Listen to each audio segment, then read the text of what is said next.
എല്ലാവർക്കും മച്ചൂസ് ഫ്ലേവറിലേക്ക് സ്വാഗതം. അപ്പോൾ ഇന്നത്തെ റെസിപ്പി എന്ന് പറഞ്ഞിട്ടുണ്ടെങ്കിൽ ഒരു നോൺ വെജ് അച്ചാറിൻ്റെ റെസിപ്പിയാണ്. അതായത് ബീഫ് കൊണ്ട് എങ്ങനെ നമുക്ക് ഒരു അച്ചാർ ഉണ്ടാക്കാം എന്നുള്ളത്.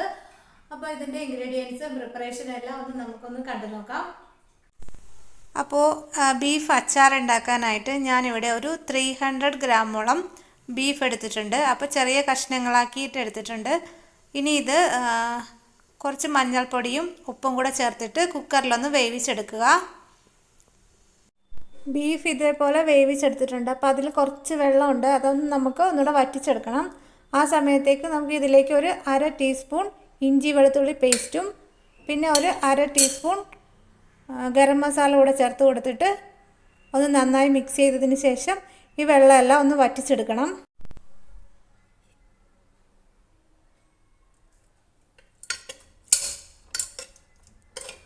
ഇനി ഇതിൻ്റെ ഈ വെള്ളം ഒന്ന് വറ്റിച്ചെടുക്കാം. ഇപ്പോൾ ബീഫിലെ വെള്ളമെല്ലാം വറ്റി നന്നായി ഡ്രൈ ആയിട്ടുണ്ട്. ഈ സമയം നമുക്ക് തീ ഓഫ് ചെയ്യാവുന്നതാണ്. ഇനി ഒരു പാൻ അടുപ്പത്ത് വെച്ചിട്ട് ഞാൻ കുറച്ച് വെളിച്ചെണ്ണ ഒഴിച്ചിട്ടുണ്ട്. നമ്മുടെ ബീഫെല്ലാം ഒന്ന് ഫ്രൈ ചെയ്തെടുക്കണം. അതിനായിട്ട് എണ്ണ ചൂടായി വരുമ്പോഴേക്കും ഇതിലേക്ക് നമുക്ക് ബീഫ് ചേർത്ത് കൊടുക്കാം.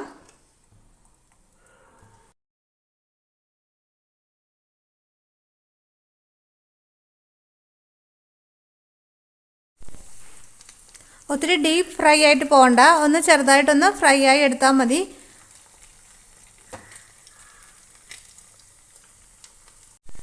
ഞാനിവിടെ വെളിച്ചെണ്ണയിലാണ് ഇത് ഫ്രൈ ചെയ്തെടുക്കുന്നത്. ഒത്തിരിയൊക്കെ ബീഫൊക്കെ ഉണ്ടാക്കുന്നുണ്ടെങ്കിൽ ഒത്തിരി നാളത്തേക്ക് നിൽക്കണമെന്നെങ്കിലൊക്കെ ഉണ്ടെങ്കിൽ നല്ലെണ്ണ തന്നെ യൂസ് ചെയ്യുക.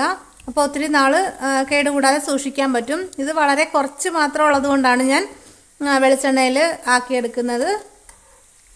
ഇപ്പോൾ ഏകദേശം ഇത് ഫ്രൈ ആയി വന്നിട്ടുണ്ട്. ഇനി നമുക്കിത് എണ്ണയിൽ നിന്ന് കോരിയെടുക്കാവുന്നതാണ്. അടുത്തതായിട്ട് നമ്മൾ ബീഫ് ഫ്രൈ ചെയ്ത അതേ എണ്ണയിൽ തന്നെ ഒരു ചെറിയ കഷ്ണം ഇഞ്ചി ഇതുപോലെ നീളത്തിൽ അരിഞ്ഞെടുത്തിട്ടുണ്ട്, കനം കുറച്ചിട്ട്. അതുകൂടെ ഒന്ന് ഫ്രൈ ആക്കിയിട്ട് എടുക്കണം.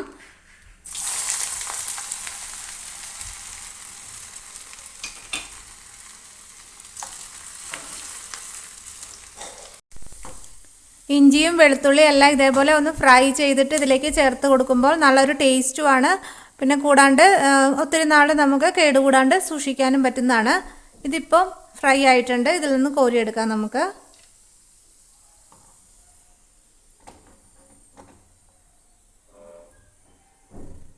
ഇനി ഇതിലേക്ക് നമുക്ക് എടുത്തു വെച്ചിരിക്കുന്ന കുറച്ച് വെളുത്തുള്ളി കൂടെ ഇതിലേക്ക് ചേർത്ത് കൊടുക്കാം.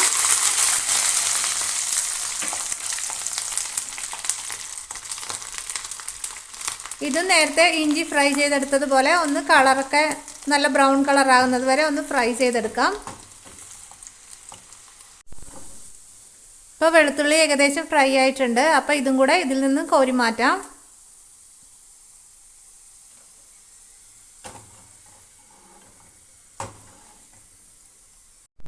അടുത്ത് നമുക്ക് ഫ്രൈ ചെയ്തെടുക്കേണ്ടത് പച്ചമുളകാണ്. ഞാനിവിടെ ഒരു 4 പച്ചമുളകോളം ഇതുപോലെ വട്ടത്തിൽ അരിഞ്ഞെടുത്തിട്ടുണ്ട്. ഇതുകൂടെ എണ്ണയിലേക്ക് ചേർത്ത് കൊടുക്കാം. പച്ചമുളക് ഇടുമ്പോൾ പ്രത്യേകം ശ്രദ്ധിക്കുക, പതുക്കെ ഇട്ട് കൊടുക്കുക.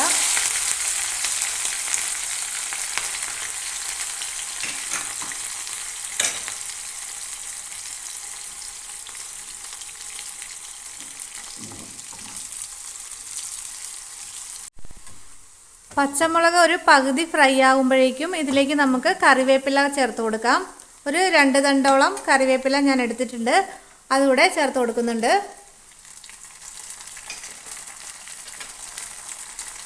ഇതുകൂടെ ഒന്ന് നന്നായി ഫ്രൈ ചെയ്തെടുക്കാം.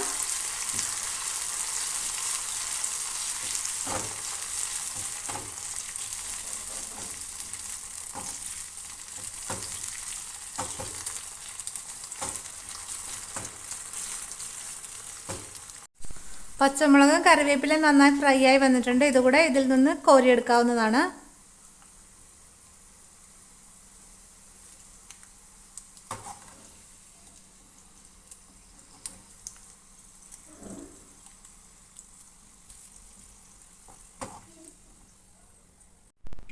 ഇനി നമുക്കൊരു മിക്സിയുടെ ചെറിയ ജാർ എടുത്തിട്ട് നമ്മൾ നേരത്തെ ഫ്രൈ ചെയ്തെടുത്ത വെളുത്തുള്ളിയും ഇഞ്ചിയും പച്ചമുളകും കറിവേപ്പിലയിൽ നിന്നും പകുതി എടുത്തിട്ട് ഒന്ന് പൊടിച്ചെടുക്കണം. ഒട്ടും വെള്ളമില്ലാത്ത മിക്സി ജാർ ആയിരിക്കണം യൂസ് ചെയ്യേണ്ടത്. അപ്പോൾ ഇതൊന്ന് പൊടിച്ചെടുക്കാം. ഞാൻ ഇതേപോലെ പൊടിച്ചെടുത്തിട്ടുണ്ട്. നന്നായി പൊടിഞ്ഞ് കിട്ടില്ല, ഒരു ചതഞ്ഞതുപോലെ ഇങ്ങനെ കിട്ടും. അപ്പോൾ പിന്നെ ഇത് ഒന്ന് തണുത്തതിന് ശേഷം വേണ്ടി മാത്രമേ ഇത് പൊടിച്ചെടുക്കാൻ പാടുള്ളൂ. ഇനി നമുക്ക് അച്ചാറിടുന്നത് എങ്ങനെയാണെന്ന് നോക്കാം. അച്ചാർ ഉണ്ടാക്കാനായിട്ട് ഞാൻ ഫ്രൈ ചെയ്ത അതേ ഓയിൽ തന്നെയാണ് എടുത്തേക്കുന്നത്. അതിൽ നിന്ന് ആ കരടെല്ലാം ഒന്ന് മാറ്റിയിട്ടുണ്ട്. എന്നിട്ട് ഇനി ഒരു 2 ടേബിൾ സ്പൂൺ ഓയിൽ കൂടെ ചേർത്ത് കൊടുക്കുന്നുണ്ട്.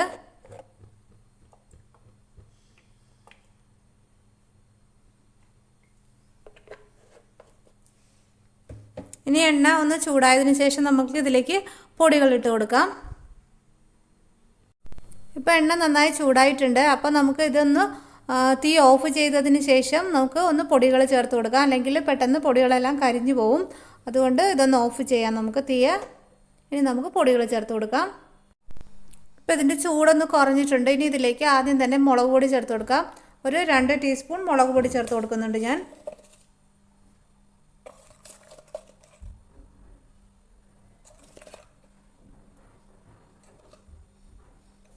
പിന്നെ ഒരു 1/4 ടീസ്പൂൺ മഞ്ഞൾപ്പൊടി ചേർത്ത് കൊടുക്കുന്നുണ്ട്. പിന്നെ ഇതേപോലെ ഒരു 1/4 ടീസ്പൂൺ ഉലുവ പൊടിച്ചതും കൂടെ ചേർത്ത് കൊടുക്കുന്നുണ്ട്. ഒരു 1/4 ടീസ്പൂൺ കായപ്പൊടി കൂടെ ചേർത്ത് കൊടുക്കാം. ഇനി ഇതെല്ലാം കൂടെ നന്നായി ഒന്ന് മൂപ്പിച്ചെടുക്കാം.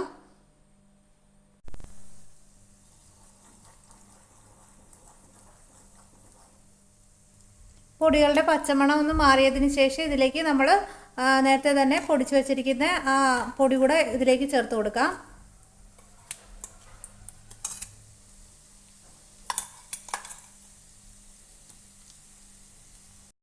ഇതിലേക്ക് ഒരു 20 ml വിനാഗിരിയും ഒരു നാരങ്ങേൻ്റെ ജ്യൂസും കൂടെ ചേർത്തിട്ടുണ്ട്. അത് വീഡിയോയിൽ കിട്ടിയിട്ടില്ല, അപ്പോൾ അതുകൂടെ ചേർത്ത് കൊടുക്കുക. ഇനി ഇതിലേക്ക് ഫ്രൈ ചെയ്ത് വെച്ചിരിക്കുന്ന ബീഫും പിന്നെ ബാക്കിയുള്ള ഇതും കൂടെ ചേർത്ത് കൊടുക്കാം.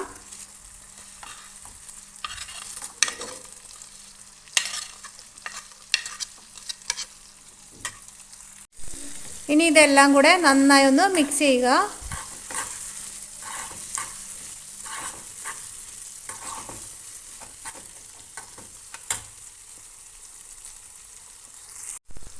ഇനി ഇതിലേക്ക് ആവശ്യമായ ഉപ്പ് കൂടെ ഒന്ന് ചേർത്ത് കൊടുക്കാം.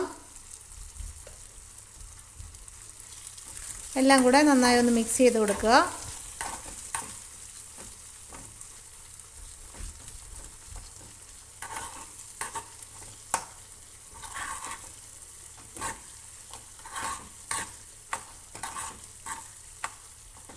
അപ്പോൾ നമ്മുടെ ടേസ്റ്റി ആയിട്ടുള്ള ബീഫ് അച്ചാർ റെഡി ആയിട്ടുണ്ട്. ഇനി നമുക്ക് തീ ഓഫ് ചെയ്യാവുന്നതാണ്. ഇത് തണുത്തതിന് ശേഷം ഒരു എയർ ടൈറ്റ് ആയിട്ടുള്ള കണ്ടെയ്നറിൽ നമുക്ക് അടച്ചു വയ്ക്കാവുന്നതാണ്. അങ്ങനെ നമ്മുടെ നല്ല കുറുകിയ ഗ്രേവിയോട് കൂടിയിട്ടുള്ള ബീഫ് അച്ചാർ റെഡി ആയിട്ടുണ്ട്. അപ്പോൾ എല്ലാവരും ഒന്ന് ട്രൈ ചെയ്ത് നോക്കുക, നല്ല ടേസ്റ്റാണ്. അപ്പോൾ ഇനി മറ്റൊരു വീഡിയോയുമായി കാണാം. അതുവരേക്കും താങ്ക് യു.